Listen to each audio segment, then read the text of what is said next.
அனைவருக்கும் வணக்கம். மீனராசினியர்களுக்கு நிகழ்ந்து கொண்டிருக்கும் ஜூலை மாதம் 12ஆம் தேதி முதல் 18ஆம் தேதி வரை உள்ள அடுத்த 7 நாட்கள் என்ன மாதிரியான நன்மைகள் எல்லாம் ஏற்பட இருக்கு, கிரக நிலைகளின் ரீதியாக அவை இருக்கும் சாதகங்கள் என்ன, பாதகங்கள் என்ன, மீனராசினியர்களை பொறுத்த வரைக்கும் கஷ்டத்தின் பிடியில் சிக்கி தவித்து கொண்டிருக்கும் உங்களுக்கு நல்ல காலம் பிறக்கக்கூடிய ஒரு தருணமாக தான் இந்த அடுத்த 7 நாட்கள் அமைஞ்சிருக்குது. இந்த வகையில இந்த வார கிரக நிலைகளை ஆராய்ந்து பார்க்கும் போது ரிஷபத்தில் குருவும் செவ்வாயும், மிதுனத்தில் சூரியனும்,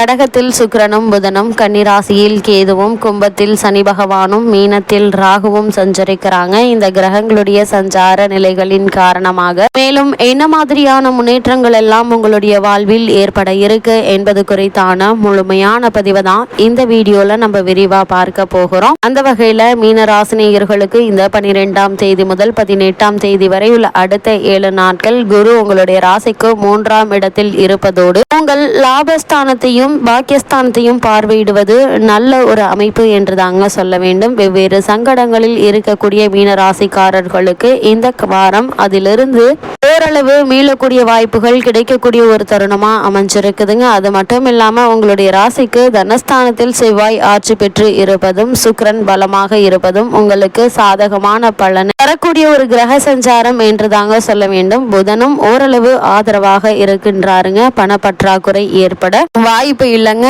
ஏதோ ஒரு வழியில் பணம் கிடைத்து விடுங்க. பிள்ளைகளுடைய மேல் படிப்பு பயிற்சி முயற்சிக்க கூடுங்க. அதற்கான முயற்சிகளை நல்ல ஒரு வெற்றி கிடைக்கக்கூடிய ஒரு தருணமா அமைஞ்சிருக்குதுங்க. மங்கள பொருட்களை வாங்கக்கூடிய வாய்ப்புகள் உண்டு என்பதையும் கிரகங்களுடைய சஞ்சார நிலைகள் தெளிவாகவும் உறுதியாகவும் எடுத்து காட்டுதுங்க மீனராசினியர்களை பொறுத்தவரை. மேலும் என்ன மாதிரியான விஷயங்களுக்கு நீங்கள் கவனமாக இருக்க வேண்டும் என்று பார்க்கும்போது ஜென்ம ராசியில் ராகு இருப்பதும் பாக்கியஸ்தானத்தில் செவ்வாய் இருப்பதும் உங்களுடைய வாக்கையும் நாக்கையும் கட்டுப்படுத்த வேண்டியதை எடுத்து காட்டுதுங்க. தேவையில்லாத உணவுகளால் வயிறு பிரச்சனைகள் ஏற்படுவதை போலவே தேவையற்ற பேச்சுகளால் உங்களை சிலர் மன வருத்தம் படி பேசக்கூடுங்க. சுபகாரிய முயற்சிகள்ல பின்னடைவு ஏற்படக்கூடுங்க. பொறுத்திருக்க வேண்டி இருக்குங்க. அதே போல விசாசிக்கல்கள் ஏற்படலாம். கட்டுப்பாடு இல்லாமல் செலவுகள் அதிகரிக்கலாம் என்பதால் யோசித்து செய்ய வேண்டிய ஒரு காலகட்டமாக தான் இக்காலகட்டம் அமைஞ்சிருக்குது என்பது கிரகநிலைகள் உங்களுக்கு அறிவுறுத்துது. மீனராசினியர்களுக்கு கிரகநிலைகளின் ரீதியாக கூறப்படும் பரிகாரம் என்ன என்று பார்க்கும்போது ராசியில் ராகு இருப்பதால ஞாயிற்றுக்கிழமை அமாவாசை என்று நாகப்பிரதிஷ்டை உள்ள ஆலயத்திற்கு சென்று வணங்கி வாருங்கள். எண்ணற்ற நன்மைகள் உங்களுடைய வாழ்வில் ஏற்படும்.